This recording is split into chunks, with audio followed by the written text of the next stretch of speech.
చెత్తబళ్ళు వచ్చిన కాడికి కూడా చెత్త తెచ్చి పడేస్తాను.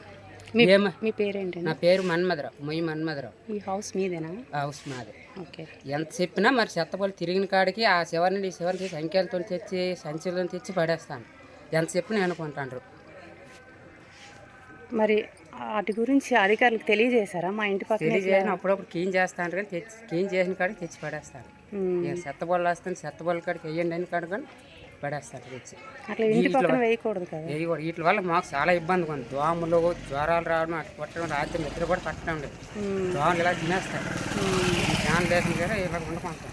సచివాలయానికి తెలియచేయాలి కదా పంచాయతీ సెక్రటరీ గారు. తెలియపరిచేది నాకు సరే పట్టించుకోకుంటాను. ఎందుకు పట్టించుకోరు? అలాగే కీర్ చేస్తాం, వస్తాం, అలాగే ఏదో ఒకటి చెప్పేస్తాం, పంపేస్తాం.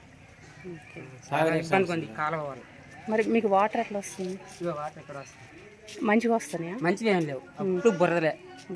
మరి వాటి గురించి కూడా మీరు తెలియచేయలేదా? సచివాలయానికి ఎప్పటికప్పుడు వెళ్తూనే ఉన్నాం, ఏ పట్టించుకోవడం లేదు. ఇప్పుడు కొలాయి వచ్చి నుంచి ఏ రోజు కూడా మంచి వాటర్ రాలేదు. అచ్చా ఇప్పుడు బురదలు స్మెల్ రావడము. ఏమైనా అంటే మాకు తెలియదు, ఎలాగొంటే అర్థం వస్తాయి అనుకుంటారు.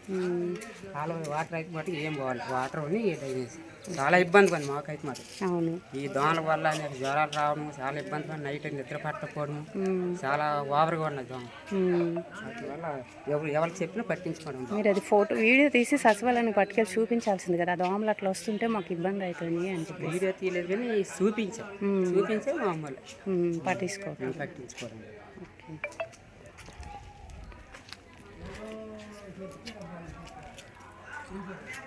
మీ పేరు? మన్మధరావు.